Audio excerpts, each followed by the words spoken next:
Salam əziz 7-ci sinif şagirdləri. Bugün keçirilmiş fən müsabiqələrinin fizika fənni üzrə suallarının izahına baxacağıq. Baxaq birinci sual. Aşağıdakı kəmiyyətlərdən hansının vahidi törəmə vahiddir? Beynəlxalq sistemdə bildiyiniz kimi 7 əsas vahid var.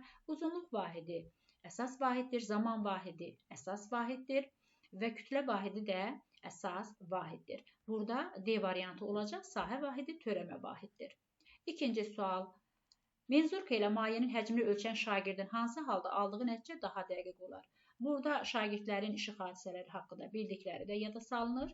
Yəni, işıq düz xətt boyunca yayıldıqda, yəni səthə perpendikulyar istiqamətdə düşdükdə həmin istiqamətdə də yayılır və ona görə də 2-dən baxan göz menzurkanın göstərişini daha dəqiq ölçəcək. Burada doğru cavab B variantı. Üçüncü sual. Aşağıdakı ifadələrdən hansı doğru deyil? Gedilən yol yerdəyişmənin uzunluğuna bərabər ola bilər. Bəli, bu doğrudur. Düz xətt üzrə hərəkətdə yol yerdəyişməyə bərabərdir. Gedilən yol yerdəyişmənin uzunluğundan böyük ola bilər. Bu da doğrudur. Demişdik digər hallarda. Əyri xəttli trayektoriyada yol yerdəyişmədən böyükdür. Gedilən yol yerdəyişmənin uzunluğundan kiçik ola bilər. Bu yanlışdır. Yəni, doğru cavab olaraq C variantını qeyd edəcəyik. Yerdəyişmə 0 ola bilər. Bəli, bu da doğrudur. Dördüncü sual. Kiçik su elektrik stansiyasının bir dəqiqədə istehsal etdiyi enerji miqdarı 7,2 megajoule olarsa, aşağıdakılardan hansı həmin enerji miqdarını kilojoule ifadə edir? Bildiyiniz kimi 1 megajoule milyon jouldur, 1 kilojoule 1000 jouldur. Biz 7,2 megajoule joule çevirsək, olacaq 7 milyon 200 min və 7 milyon 200 min joule kilojoule əvəz etsək, 1 kilojoule 1000 joule olduğuna görə cavab olacaq 7200 kilojoule. Yəni, doğru cavab B variantı. Beşinci sual. Hansı bənddə dielektrik maddə ilə keçirici maddənin fərqi göstərilmişdir? Keçirici maddələrdə elektronlar nüvədən uzaqlaşa bilmir. Bu yanlışdır.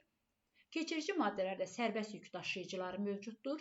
Bəli, bu doğrudur. Bildiyiniz kimi keçiricilərdə elektrik cərəyanı sərbəst yük daşıyıcıların hesabına yaranır. Dielektrik maddələrdə sərbəst elektronlar mövcuddur. Bu doğru deyil. Dielektriklərdə sərbəst yük daşıyıcılar yoxdur. Dielektrik maddələrdə elektronlar nüvədən uzaqlaşa bilir. Bu da yanlışdır. Yəni, burada doğru cavab B variantı. 6-cı sual. Şagird evdən məktəbə, məktəbdən isə kitabxanaya gedir. Onun evdən məktəbə qədər yerdəyişməsi 700 metr, məktəbdən kitabxanaya qədər yerdəyişməsi isə 600 metr olarsa, aşağıdakılardan hansı şagirdin evdən kitabxanaya qədər yerdəyişməsi ola bilər? Əvvəlcə cavablara baxırıq. 0 variantını seçə bilməyəcəyik. Nəyə görə? Çünki əgər şagird evə qayıtsaydı, düz xətt üzrə hərəkətində, biz yerdəyişməsini 0 götürə bilərdik. Yəni, C variantı ola bilməz. B variantı da ola bilməz. Çünki gedilən ümumi məsafə 1300 metrdir və yerdəyişmə isə bu qiymətdən böyük ola bilməz. Tutaq ki, şagird evdən məktəbə gedib, məktəbdən də kitabxanaya gedib. Yəni, 700 metr evdən məktəbə qədər məsafədir, 600 metr isə məktəbdən kitabxanaya qədər məsafə. Biz evdən kitabxanaya qədər məsafəni, bax, bu iki evlə kitabxana arasındakı məsafə kimi yerdəyişməni götürə bilərik. Bu da bizə əlbəttə ki, 50 metri verə bilməyəcək, ola bilər 1000 metr. Ola bilər, yəni doğru cavab D variantı olacaq. A variantı da uyğun deyil. Keçirik 7-ci suala. Müsbət yüklü cisim yüksüz elektroskopun başlığına yaxınlaşdırılsa, ancaq toxundurulmasa, aşağıdakı hallardan hansı hadisə baş verər? Bu bildiyiniz kimi elektrostatik induksiya hadisəsidir. Əgər müsbət yüklü cismi yüksüz elektroskopa yaxınlaşdırırıqsa, elektronlar deməli elektroskopdan müsbət yükə doğru hərəkət etməyə başlayır. Elektroskopun kürəsi mənfi yüklənir və elektroskopun vərəqləri isə müsbət yüklənmiş olur və eyni zamanda vərəqlər bir-birindən aralanır, vərəqlər açılır. Yəni, elektroskopun kürəsi mənfi, vərəqləri isə müsbət yüklənir. Baxırıq, A variantı elektroskopun başlığı müsbət, vərəqləri mənfi. Bu doğru deyil. Elektroskopun vərəqləri bir-birinə yaxınlaşar. Bu mümkün deyil. Elektroskopun vərəqləri bir-birindən açılır. Elektroskopun başlığı mənfi, vərəqləri müsbət yüklənər. Bu doğru cavabdır. Vərəqləri vəziyyətində dəyişiklik baş verməz. Bu da doğru deyil. Baxırıq 8-ci suala. Müsbət yüklü metal kürə bir-birinə yaxın yerləşdirilmiş neytral metal kürələrə sol tərəfdən yaxınlaşdırılır. Baxın, burada müsbət yüklü bir kürə var. Deməli, A və B cisimlərinə yaxınlaşdırılır. Yüklü kürə neytral kürələr isə bir-birinə toxunmur. Yəni, bunlar toxunmur. Burada elektrostatik induksiya baş verir. Aşağıdakı ifadələrdən hansı doğrudur? Müsbət yükü neytral cismə yaxınlaşdırdıqda biz nə demişdik? Mənfi yüklər, yəni kürənin daxilində əslində yüksüz bir cisim, o deməkdir ki, onun müsbət və mənfi yükləri var. Sadəcə neytraldır. Elektronların sayı protonların sayına bərabərdir. Müsbət kürə yaxınlaşdıranda elektronlar müsbətə doğru cəzb olunur. Müsbətlər isə daha uzaqda olur. Eləcə də digər deməli neytral cisimdə mənfilər müsbətə daha yaxın, müsbət yüklər isə daha uzaq. İndi verilən variantlara baxaq. Nə A, nə də B kürəsinin ümumi yükü dəyişər. Bəli, burada ümumi yük dəyişməyəcək. Bu doğru cavabdır. B variantı. B kürəsinin sağ tərəfi mənfi yüklənir. Xeyr, B kürəsinin sağ tərəfi müsbət yüklənir. Bu yanlışdır. Həm A, həm də B kürələri müsbət yüklənər. Bu da yanlışdır. A kürəsinin sol tərəfi müsbət yüklənər. Xeyr, A kürəsinin sol tərəfi mənfi yüklənər. Yəni, doğru cavab A variantı. 9-cu suala baxırıq. Şəkildəki müsbət yükü, yükünün ədədi qiyməti 2 dəfə böyük olan mənfi yüklə əvəz etdikdə A nöqtəsində elektrik sahəsinin intensivliyi necə olur?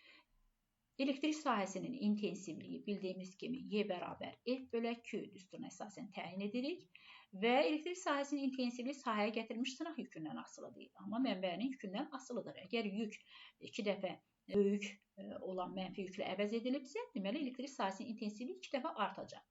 İstiqamət necə olacaq? Gördüyünüz kimi müsbətdən mənfiyə doğru istiqamətlənmişdir elektrik sahəsinin intensivliyi. Dediyimiz kimi intensivliyi eyni zamanda elektrik sahəsinin qüvvə xətləri müsbətdən çıxıb mənfiyə daxil olur. Əgər mənfi yüklə əvəz etsək, onda istiqamətini dəyişəcək. Yəni mənfiyə doğru, yükə doğru hərəkət edəcək. Onda baxaq görə burada hansı cavab olacaq? Ədədi qiyməti 4 dəfə artar. Xeyr, 4 dəfə artmır. Ədədi qiyməti 4 dəfə azalar. Bu da düzgün deyil. Ədədi qiyməti 2 dəfə artar, istiqaməti dəyişər. Bəli, bu doğrudur. Yəni, doğru cavab C variantı. Ədədi qiyməti 2 dəfə artar, istiqaməti dəyişməz. Bu da doğru deyildir. Müsbət 0,1 kulon sınaq yükünə elektrik sahəsi tərəfindən 5 Newton qüvvə təsir edir. Sahəni yaradan yükün işarəsi mənfidir. Elektrik sahəsinin intensivliyinin qiyməti və istiqaməti hansı bənddə doğru göstərilmişdir? İntensivlik Y bərabərdir F bölək Q. Burada qüvvə bizə 5 Newton verilib. Yük isə 0,1 kulon. Bu da verir 500 Newton bölək kulon. Deməli, intensivliyin qiyməti 500 Newton bölək kulondur və sahəni yaradan yükə doğru yönəlmişdir. Bəli, burada doğru cavab A variantı olacaq. Yəni, yük mənfidir, ona görə intensivlik də yükə doğru yönəlir. 11-ci sual verilmiş dövrədəki limonların iş prinsipi aşağıdakilərdən hansının iş prinsipinə oxşardır? Burada da bildiyiniz kimi doğru cavab qalvanik element olacaq. 12-ci sual. Duz məhlulunda elektrik cərəyanı hansı yük daşıyıcıların hərəkəti nəticəsində yaranır?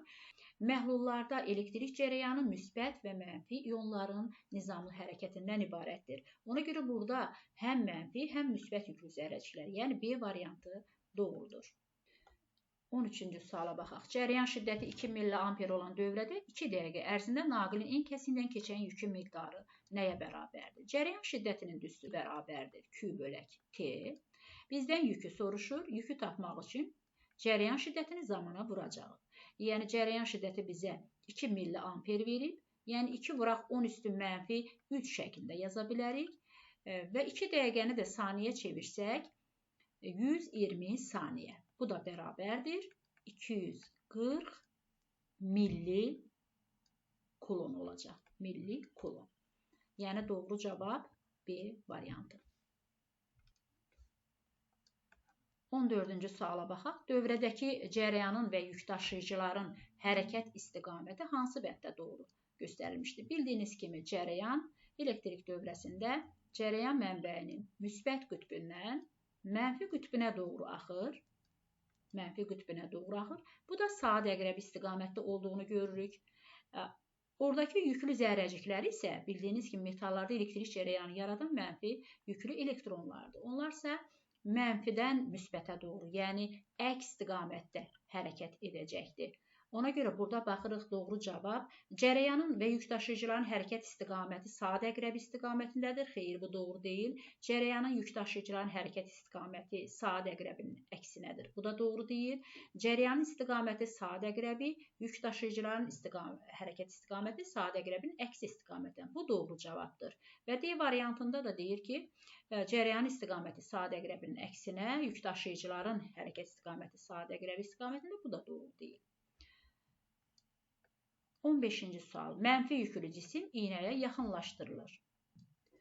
Ancaq toxundurulmur. Yükdaşıyıcıların hərəkətinə dair hansı bənddəki ifadə doğrudur?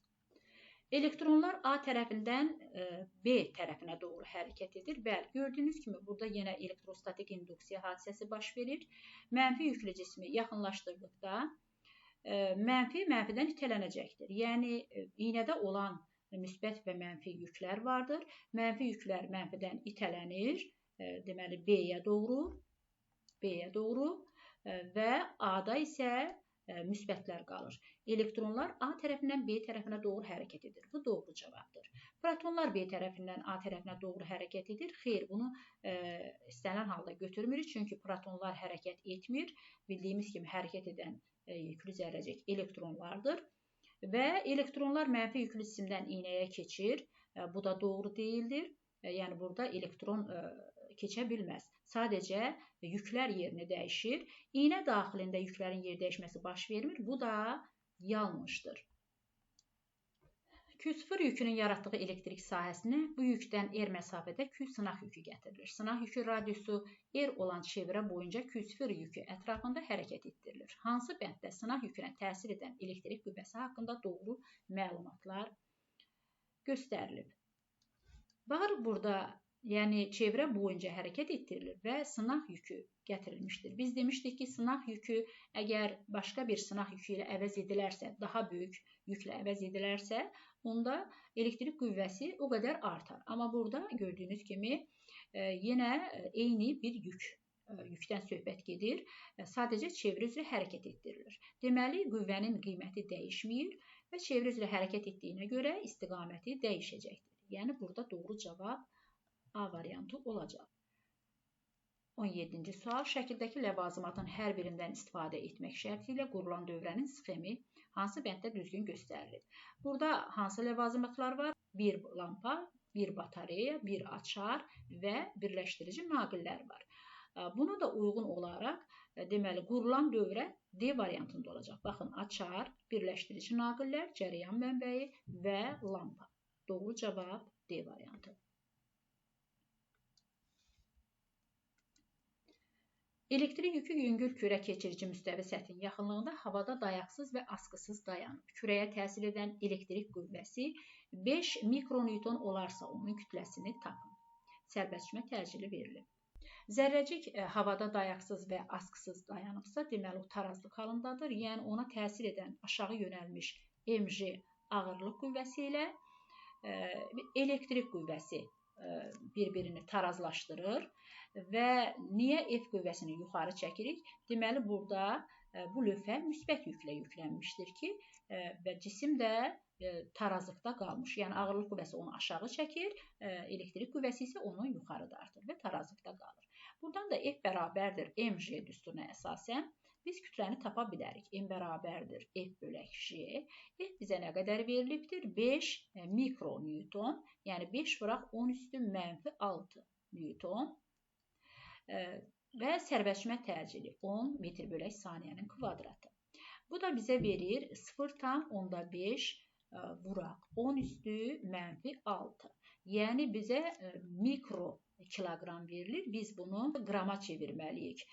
Bu bizə verər 0,5 mikrokiloqram, bizə verər milli qram. Ona görə doğru cavab olaraq biz burada 0,5 milliqram götürəcəyik. Yəni B variantı. 19-cu sual. Mənfi yüklü kürənin elektrik yükü 0,4 milli-kulondur. Kürə naqillə yerlə birləşdirilir və 0,2 saniyə ərzində neytrallaşır. Kürəni torpağa birləşdirən naqildən keçən cərəyan şiddəti neçə amperdir? Yenə burada cərəyan şiddətinin düsturundan istifadə edirik. I bərabərdir Q bölək T. Q 0,4 milli-kulondur. Milli-kulon. Və zaman 0,2 saniyədir.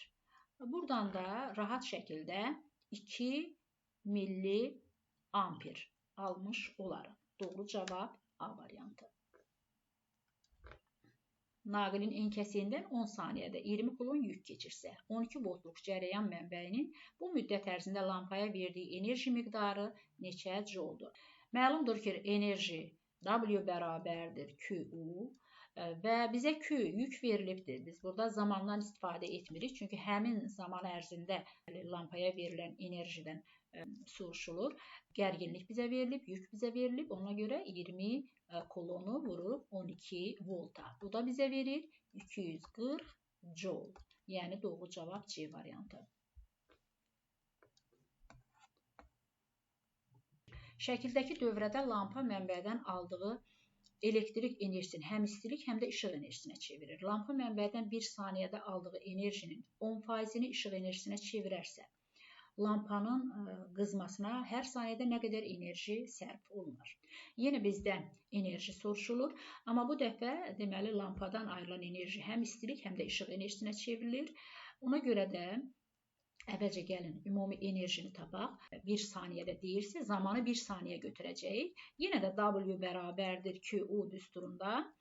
Q-nün əvəzinə I, T yazsaq, bilirik ki, I bərabər Q bölək T. Q-nü oradan tapanda I-ni T-yə vururuq və U-ya vuracağıq. Deməli, zaman yenə 1 saniyədir bizdə. Cərəyan şiddəti 2 amperdir. Gərginlik isə 3-dür. Bu da bizə verir 6 joule. Deməli, cəmi 6 joule enerji ayrılmışdır və onun 10% işıq enerjisinə çevrilibdir. 10% işıq enerjisinə çevirib bizə də deməli lampanın qızmasına hər saniyədə sərf olunan enerjini soruşur. Gəlin əvvəlcə işıq enerjisini tapaq. Deməli 10%-ni tapsaq, 6 joule-un 10%-i bizə nəyi verir? Yəni 0,1, o da bərabərdir işıq enerjisidir. 0,6 joule. Onda deməli lampanın qızmasına sərf olunan enerji 6 çıx 0,6 bərabərdir 5,4 joule olacaq. Yəni bu lampanın deməli qızmasına sərf olunan enerjidir. Doğru cavab B variantı.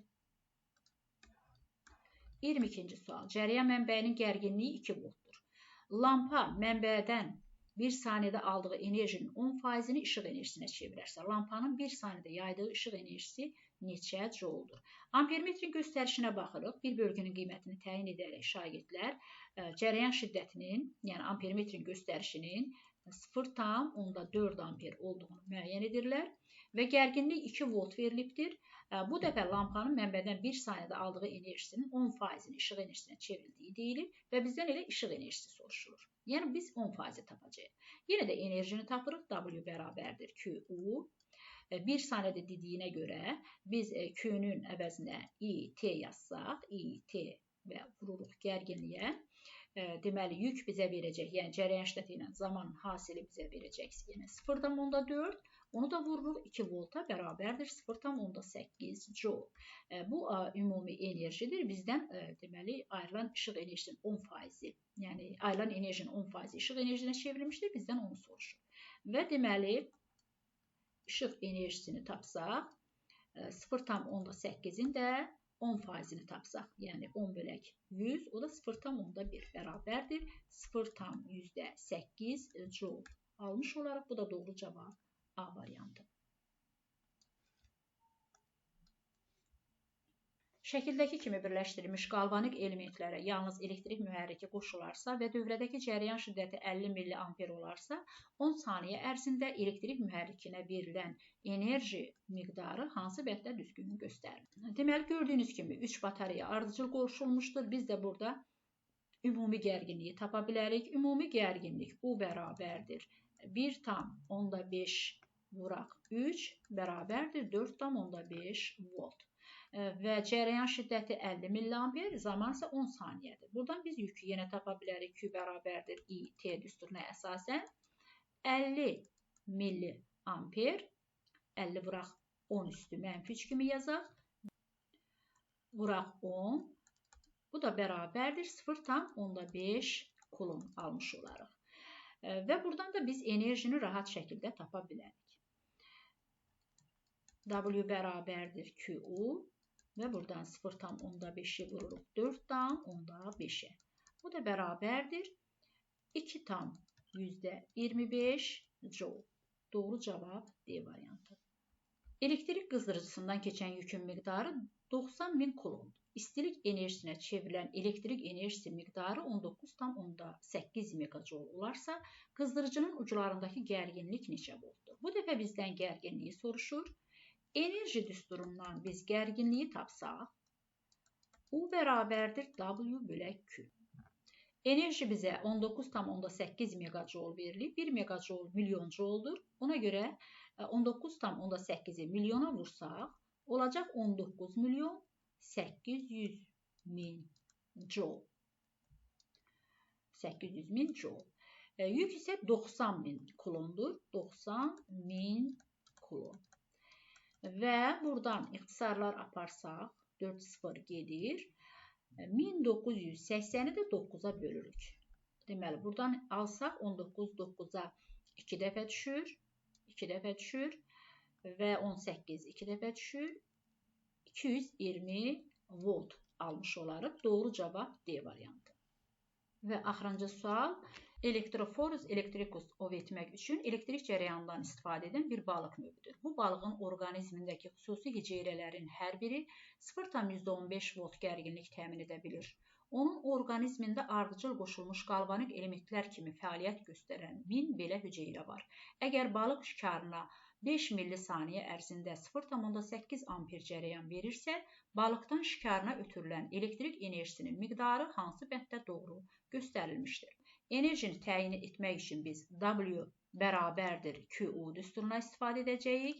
Burada gördüyünüz kimi 5 millisaniyə ərzində 0,8 amper cərəyan verir. Yəni, əgər balıq şikarına 5 millisaniyədə 0,8 amper cərəyan verirsə, balıqdan şikarına ötürülən elektrik enerjisinin miqdarını bizdən soruşur və eyni zamanda qalvanik elementlər kimi fəaliyyət göstərən 10.000 belə hüceyrəsi var. 1000 yox, 10.000 belə hüceyrəsi var.